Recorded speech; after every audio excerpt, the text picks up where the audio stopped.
Multivibrateur à base de transistors.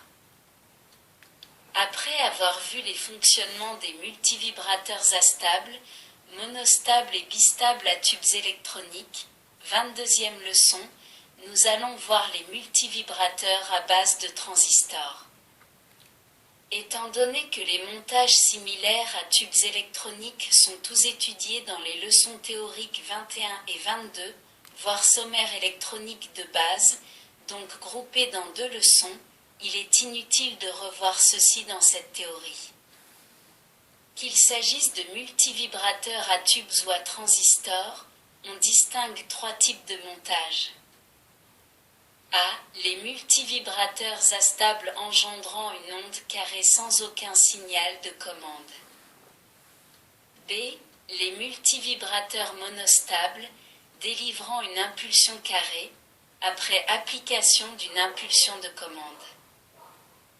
C. Les multivibrateurs bistables fournissant une brusque variation de tension chaque fois qu'une impulsion d'entrée est appliquée. Par ailleurs, les multivibrateurs à transistors ont un fonctionnement identique à celui des multivibrateurs à tubes électroniques. 1. Multivibrateur astable. Les multivibrateurs astables à transistors fonctionnent de la même façon que les multivibrateurs astables à tubes électroniques et ont le même rôle. 1.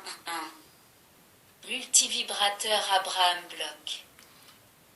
Le raisonnement suivi pour le multivibrateur Abraham-Bloch à tubes électroniques peut être appliqué au montage de la figure 1. Nous devons cependant nous souvenir que, pour qu'un transistor PNP conduise, il faut que sa base soit à un potentiel négatif par rapport à l'émetteur. Ce montage présente un inconvénient grave aux fréquences basses. En effet, pour obtenir ces fréquences, nous devons augmenter la valeur des éléments constituant les circuits de liaison RC.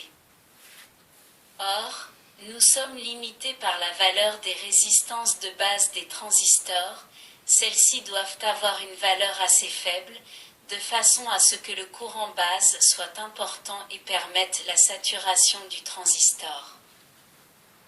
Nous devons alors utiliser des condensateurs de forte capacité, qui sont presque obligatoirement du type électrochimique ou électrolytique, donc avec des coefficients de température élevés, des fuites importantes et des dispersions assez grandes. Pour éviter cet inconvénient, nous pouvons utiliser des paires de transistors montés en Darlington. Le coefficient d'amplification B de ce montage est très nettement supérieur au B d'un seul transistor, plusieurs dizaines de fois, et nous pourrons utiliser des résistances de base beaucoup plus élevées et par conséquent, diminuer la valeur des condensateurs. Le circuit indiqué figure 2 permet de réaliser des multivibrateurs extrêmement dissymétriques, en rendant les condensateurs C1 et C2 très inégaux, ce qui est très déconseillé dans le cas du montage de la figure 1, remontée du potentiel collecteur non achevé au moment du basculement. 1, 2. Multivibrateur à couplage d'émetteurs. Ce circuit est représenté figure 3 et nous voyons immédiatement l'analogie avec le multivibrateur à tube à couplage cathodique, voire 22e leçon. Le montage comporte une seule liaison à constante de temps, soit R1C1, l'autre étant remplacée par le couplage dû à la résistance commune aux 2 émetteurs. Le transistor fortement conducteur crée aux bornes de Ré une chute de tension suffisante pour bloquer l'autre transistor. Mais la charge de C1 s'écoule par R1, et au bout d'un temps fonction de la constante de temps R1C1, le montage bascule. Le transistor bloqué devient conducteur et celui qui conduisait ce bloc. 1, 3. Multivibrateur à transistor unijonction. En utilisant un transistor unijonction, UJT, nous pouvons réaliser un multivibrateur astable suivant le schéma de la figure 4. Les formes d'ondes relevées aux points A, B et C de ce montage sont indiquées par les trois courbes de la figure 5. À l'instant T0, le transistor unijonction n'a pas de courant émetteur. La diode D est conductrice et le potentiel du point A est légèrement supérieur à 0. Celui du point B, émetteur de UJT, monte, puisqu'un courant, passant à travers R2, charge le condensateur C. Ce courant de charge passant à travers C va, par la diode D, à la masse, s'y superposant avec le courant qui traverse la résistance R1. À l'instant T1, le point B atteint un potentiel égal à la tension de pic de l'UJT. Celui-ci s'amorce, et le courant entre sa base B1 et sa base B2 augmente, provoquant une chute de tension accrue dans la résistance R3. Le potentiel du point C passe de la valeur plus E à la valeur plus E. Le courant qui traverse la résistance R2 va vers l'émetteur de l'UJT et le condensateur ne peut plus se charger. L'abaissement du potentiel de cet émetteur, transmis par le condensateur C au point A, rend ce point négatif, la diode D se bloque. Le courant qui traverse R1 augmente par le fait que le point A est maintenant un potentiel négatif, ne traverse plus la diode, mais décharge le condensateur C. Le courant de décharge se superpose au courant émetteur et maintient le potentiel de l'émetteur à une valeur pratiquement constante. Le condensateur C se déchargeant, la tension du point A remonte vers 0. À l'instant T2, il atteint et même dépasse légèrement cette valeur.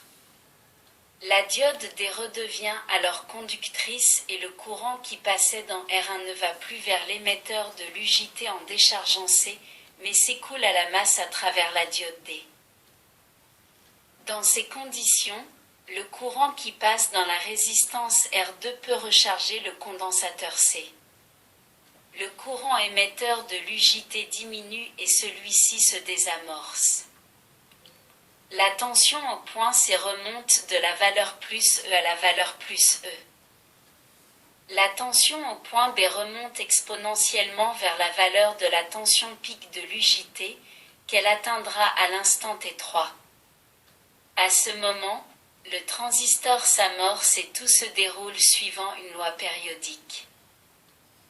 Avant de passer au multivibrateur monostable, précisons que tous les multivibrateurs astables sont caractérisés par l'absence d'état stable et par une fréquence de fonctionnement relativement peu précise. Mais ce défaut peut devenir une qualité, car on peut facilement imposer au multivibrateur une fréquence, à l'aide d'impulsions provoquant un basculement prématuré, c'est la synchronisation. Citons un exemple de synchronisation dans une application connue de tous, la télévision. Dans cette technique, il faut en effet assurer la coïncidence des balayages du récepteur et de la caméra de prise de vue.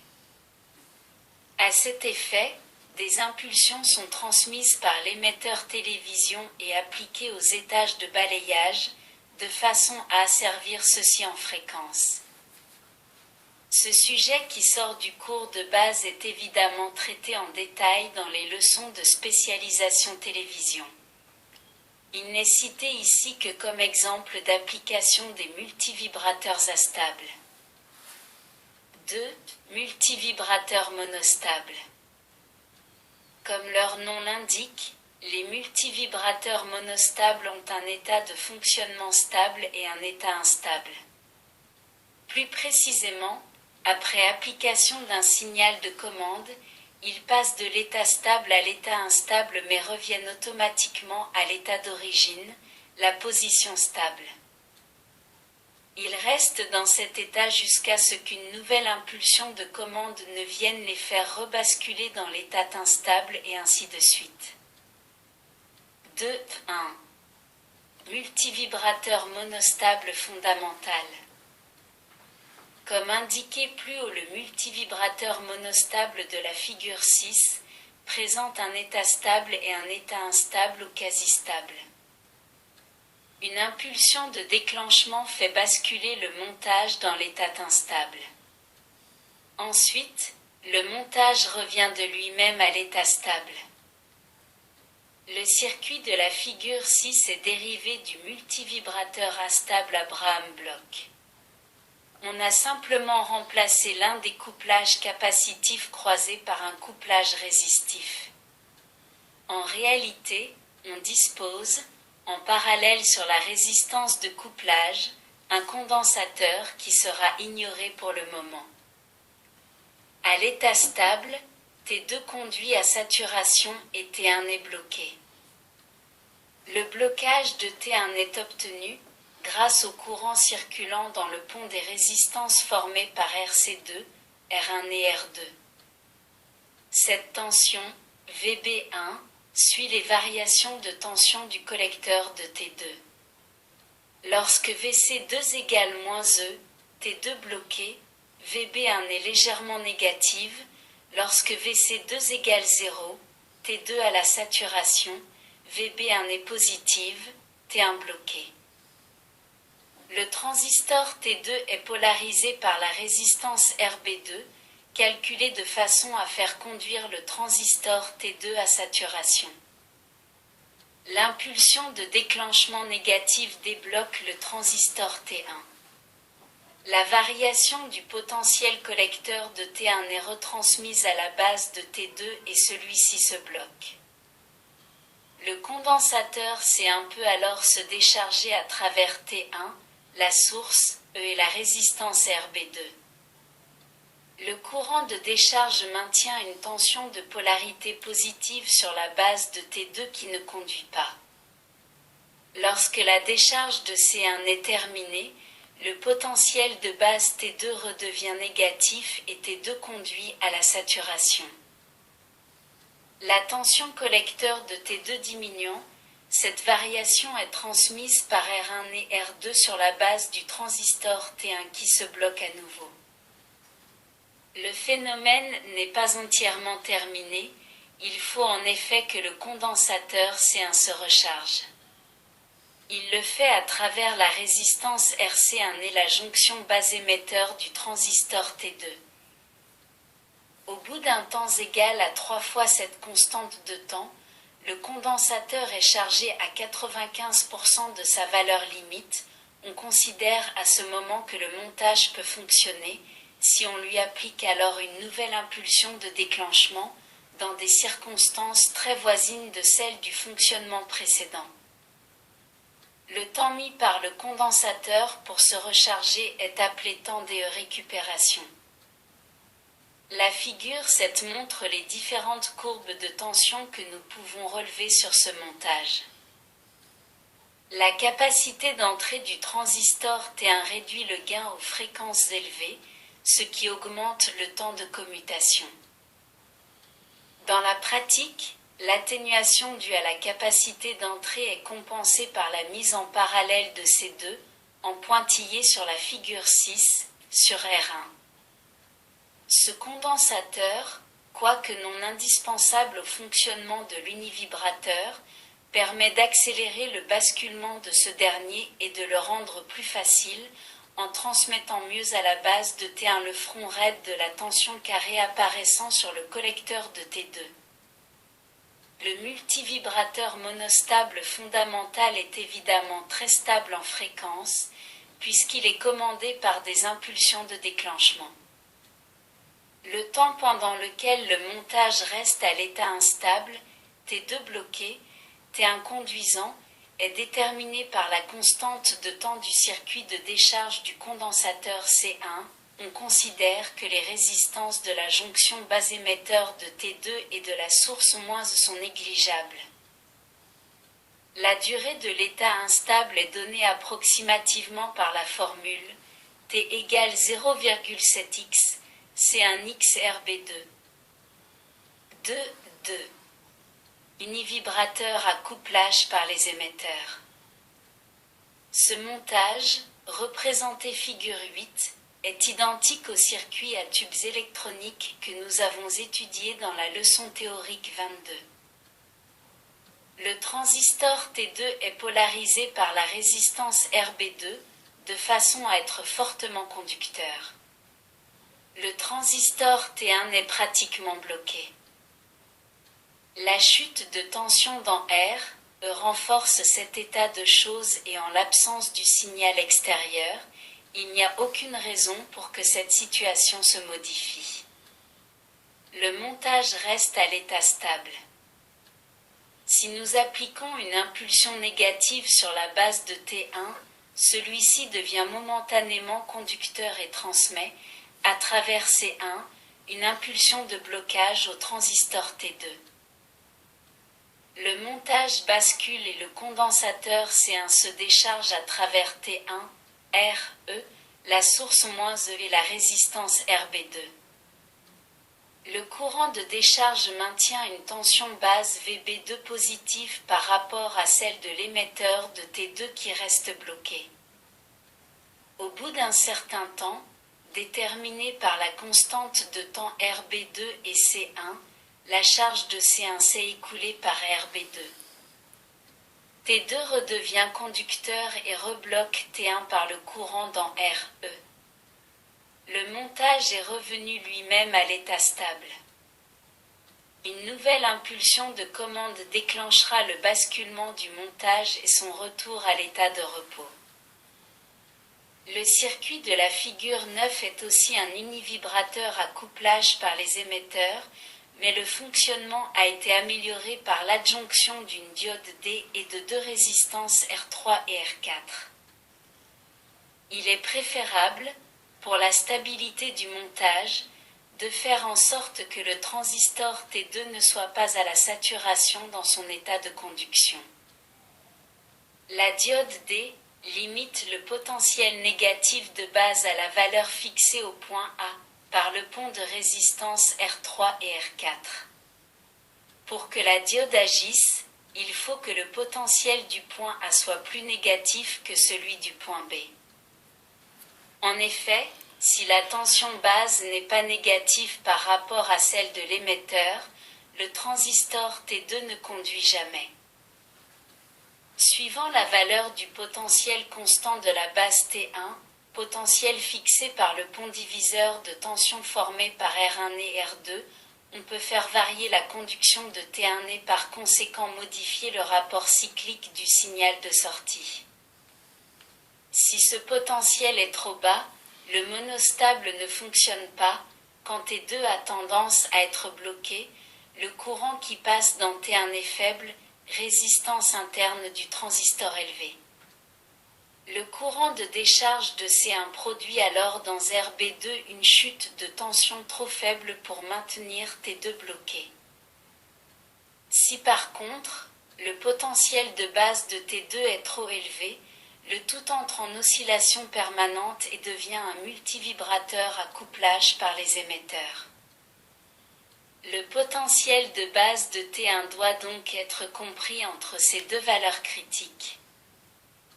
Contrairement au cas des tubes électroniques, l'univibrateur à couplage par les émetteurs, s'il présente l'avantage de ne pas nécessiter de source de tension positive, nous semble à déconseiller. Le multivibrateur monostable fondamental est préférable du point de vue sécurité de fonctionnement, en raison des marges importantes de blocage des transistors T1 et T2. Les multivibrateurs monostables fournissent une impulsion de sortie pour chaque impulsion d'entrée. Ils servent essentiellement 1 degré à mettre en forme des impulsions pour les amener à devenir des signaux rectangulaires, d'amplitude et de durée invariable. 2 degrés à retarder l'impulsion de déclenchement appliquée à l'entrée, le déclenchement des étages suivants étant alors produit par le flanc arrière de l'impulsion de sortie. Voyons maintenant la troisième catégorie de multivibrateurs, les multivibrateurs bistables, qui comme leur nom l'indique possèdent 2 états stables. 3. Multivibrateurs bistables. Les multivibrateurs bistables ont deux états stables. Cela signifie qu'au départ, un transistor est bloqué et l'autre conducteur. Après application d'une impulsion de commande, le transistor bloqué devient conducteur et le transistor conducteur se bloque. Une seconde impulsion de commande ramène le montage dans son état d'origine et ainsi de suite. 3.1. Multivibrateur bistable du type Eckle-Jordan. Le schéma d'un bistable à transistor du type Eckle-Jordan est indiqué figure 10. Chaque transistor commande depuis son collecteur la base de l'autre par une liaison continue faite d'un pont de deux résistances R1, RB2 et R2, RB1. Les valeurs des résistances et des tensions d'alimentation et de polarisation sont choisies de telle sorte que, quand un transistor est bloqué, il fait conduire l'autre, en général à la saturation. Quand un transistor débite, il provoque le blocage de l'autre. Le montage est réalisé d'une façon aussi symétrique que possible. Les deux transistors ont les mêmes caractéristiques, les résistances de collecteur sont égales et les ponts de résistance sont réalisés avec des éléments appairés. Dès la mise sous tension, les deux transistors ont tendance à conduire. Bien que le montage soit symétrique, les deux courants collecteurs ne sont pas rigoureusement égaux. Les tensions bases, résultant des courants circulant dans les ponts de résistance R1-RB2 et R2-RB1, sont déséquilibrées. Très rapidement et grâce à l'effet cumulatif, le montage se trouve dans un état stable, par exemple T1 conducteur et T2 bloqué. C'est cet état que nous appellerons état de repos. En voyant à travers C3 et C4 une impulsion de déclenchement positive. Le transistor T1 voit sa base devenir positive par rapport à son émetteur et il se bloque. Le transistor T2 déjà bloqué ne subit aucune modification de fonctionnement pendant la durée de l'impulsion. Dès le début du blocage de T1, le potentiel collecteur VC1 commence à remonter. Cette remontée vers la valeur négative -V est transmise à la base de T2, partiellement par le pont R1-RB2 et totalement par le condensateur C1. La base de T2 devient négative par rapport à l'émetteur et le transistor T2 se met à conduire. Le potentiel collecteur de T2, initialement à la valeur V, passe à une valeur moins négative, V, IC2XRC2. La variation positive transmise à la base de T1 par le pont R2, RB1 et par C2, bloque T1. La tension collecteur de T2 restant à un niveau bas, T2 conducteur, la tension ramenée par le pont R2, RB1, sur sa base de T1, n'est pas suffisante pour débloquer T1. Nous obtenons donc un nouvel état stable qui est T1 bloqué, T2 conducteur. Une nouvelle impulsion positive viendra bloquer T2. La remontée de la tension collecteur VC2, transmise par le circuit de liaison à la base de T1, débloquera ce dernier. Le montage est revenu à l'état de repos. Le multivibrateur bistable peut être commandé indifféremment par des impulsions positives ou négatives appliquées sur les bases des transistors. Une autre solution consiste à envoyer les impulsions de commande sur les collecteurs des transistors à travers deux diodes. Le schéma de la figure 11 montre un bistable d'Eckle-Jordan, commandé de cette façon. Dans ce montage, les émetteurs sont reliés directement à la masse. La polarisation des transistors est obtenue grâce à une tension positive plus P appliquée sur les bases des transistors à travers RB1 et RB2. Les diodes D1 et D2 permettent d'aiguiller les impulsions de commande sur le collecteur du transistor qui est bloqué. Supposons que T1 soit conducteur et T2 bloqué. Appliquons par le condensateur C3 une impulsion positive sur les anodes des deux diodes de déclenchement. La diode D2 a sa cathode reliée au collecteur de T2. Ce dernier étant bloqué, la tension collecteur est voisine du potentiel négatif -V. La diode D2 est donc fortement conductrice et elle transmet sans atténuation l'impulsion de commande. Par contre, la diode D1 a sa cathode portée à un potentiel très peu négatif, le transistor T1 conduit à la saturation et la tension collecteur est faible. Lorsque l'impulsion positive arrive, la diode D1 est encore conductrice, mais moins que D2. L'impulsion qui apparaît sur le collecteur de T1 est atténuée par la résistance présentée par la diode D1. L'impulsion positive traversant D2 va être transmise par R2, RG1 et C2, à la base du transistor T1, qui va se bloquer. Le montage bascule à cet instant dans l'autre état stable, c'est-à-dire T1 bloqué et T2 conducteur.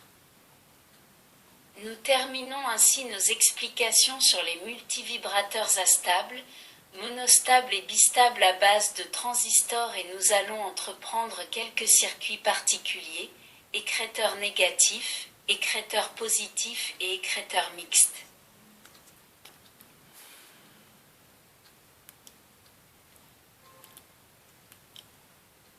Merci de votre écoute. À bientôt.